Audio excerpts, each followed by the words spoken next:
All right. I'm going to get you to start by taking a really nice long deep breath in, really fill up those lungs and hold it.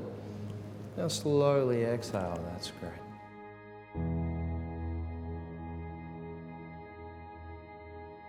So hypnotherapy is the therapy we do once we have a client into hypnosis.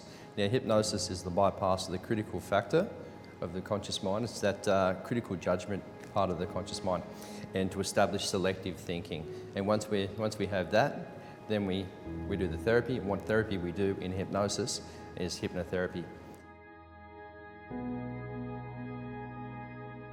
Just over 7 years now. Yeah, I practice in Melbourne. I worked in a full-time clinic on the Mornington Peninsula, and then just recently moved up to the Gold Coast to practice up here.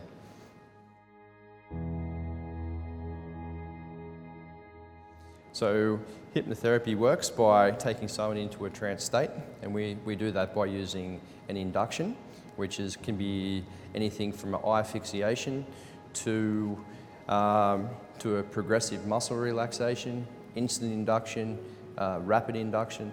These are all ways to bypass the critical factor and then to establish selective thinking. Once we have that, then we can start doing the therapy. So it works. It's very important to understand how it works, is to understand how the mind works. When we have three different separate minds, and they have a hard time relating and communicating with each other. First, we have the conscious mind, and that's where we spend most of our time, like where we are now. Then below that level of awareness, we have something called the subconscious mind. And yet, even further deeper down, we have what we call the unconscious mind, which really does two things. It looks after our strength, our weakness, our immune system, and eyes blinking, things like that. But the conscious mind only does four things. It's the analytical part, which analyses particular situations and tries to find a way to solve those particular things that are bothering us. Then we have the rational part of the conscious mind, and that tries to make rational sense of why we do certain things or behave in a certain way. Then we have our willpower, and we all know what willpower is. That's like, I'm not going to eat that chocolate cake. That lasts until our behaviour pattern comes in from the subconscious mind and takes over. Then we have our working memory, and that's our memory, how do I get home? How do I get to work? What's my phone number? Things like that. And then we have the subconscious mind, and that's where we work with hypnosis. So the subconscious mind is the emotional part of the mind. So that's where we hold all our good emotions, our bad emotions like guilt, shame, jealousy, all those things, which we can actually go down in hypnosis, and we can take someone back to an event in their childhood and find out through emotions or through regression. We can bring up different parts of the mind, and we can find out if there's disagreement with parts, and we can sort that out if there's a conflict. Or we can give direct suggestion to change a behaviour pattern like smoking or nail biting and things like that. So hypnosis is it's a very interesting thing of what we can actually do with hypnotherapy and how it works. So it's about getting into that deeper level mind in that computer system and find out what's going on for the person and why they're having that particular issue. And once we find out what the particular issue is, then we can resolve that particular issue with different types of therapy in hypnosis.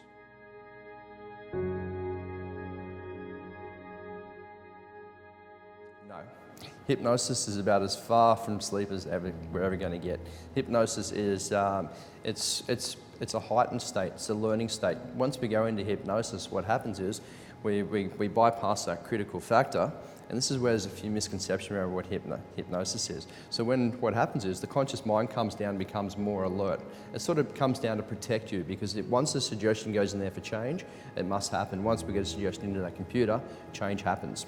So it comes down and blocks. And when we go into hypnosis, we come about 300 to 400% more alert. So we can hear better, we can see better, we feel stronger, we're more imaginative. So it's a high learning state when we're in hypnosis. So it's about as far from sleep as you're ever going to get. You actually can't take someone into hypnosis and then to sleep.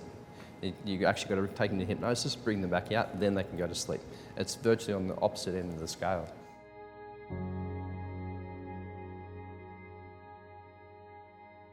Okay. You can use hypnosis for almost anything. Because most things are psychosomatic. Even with pain, it's not always a physical injury. A lot of the time there's an emotional attachment to it and why we're experiencing pain. So we can use it for chronic pain. It's very good with birthing as well, which is the same thing, because you can create anesthesia So you can actually have a painless childbirth. You can even do surgery with hypnosis, which is quite incredible. We do it for any type of habit change. So we go through, because that habits is part of the subconscious mind. So there's no point in dealing with that issue with the conscious mind because it's not part of its role. So that's when we go into hypnosis, then we can change habits or find out why someone has a particular habit, take the emotion out of it, and then give the suggestions and why it should change to take on that information. We can use it for phobias. One of the quickest things to sort out a phobia, you can bring someone's feelings up in the phobia with having a panic attack, then you can actually trace through those feelings in hypnosis and go back through the neural pathways and take them back to that first time they experienced that. So what we call that in hypnosis is the ISE.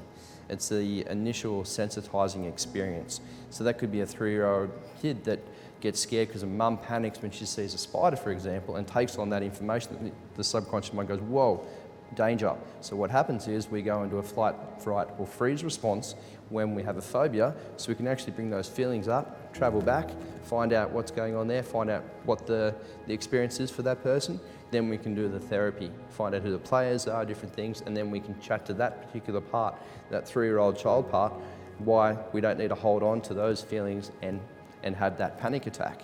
Then we can actually go back through and we can sort that out. So you can use hypnotherapy for almost anything. I even know hypnotherapists are doing really well with treating clients even with cancer now. Fibromyalgia, we can do all different. It's amazing what different things you can do with hypnosis. Yeah, it's quite a funny thing. When you look around in the way in certain schools that people are trained, they say that this is quite a thing. They say 20% of the population are very highly suggestible for hypnosis. Then there's the people in the middle. Then there's that low 20% that can't be hypnotised.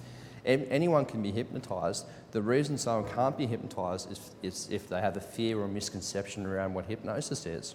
It's like if a client comes into my clinic and they come in, they have a fear that, what's he going to say to me? What's he going to make me do? But he doesn't. But once I explain the misconception around that you have the choice in hypnosis whether to accept the suggestion or not, and the guy goes, oh, right, cool, he can't control me.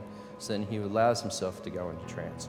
So anyone can go into hypnosis. We do it all the time.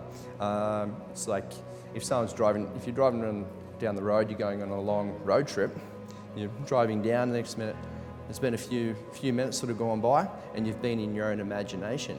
Your subconscious mind goes, well, you're a danger to us, so it takes over driving. So you're actually in hypnosis there.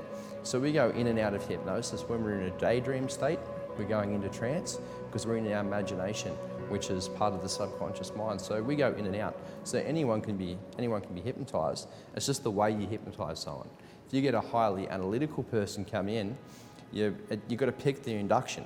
So if they're highly analytical, they're going to analyze everything you say. So if you're using a slow, take a nice slow and deep breath and relax more and more, deeper and deeper down, they're going to analyze everything you say and they're not going to go in trance. So what you do is you use a rapid or an instant induction, take a sleep, and you shock them into hypnosis and they go straight under. Before that analytical mind has a chance to analyze everything, they don't realize what happened, then they're in the subconscious, then you hit with the suggestions fast to keep them going deeper down into hypnosis. So it's just the type of induction and the pre-talk and getting away any fears. Once you have the type of induction for the person and you take away any fears around hypnosis, the person is going to go straight under, and you're going to get a beautiful working state of hypnosis too.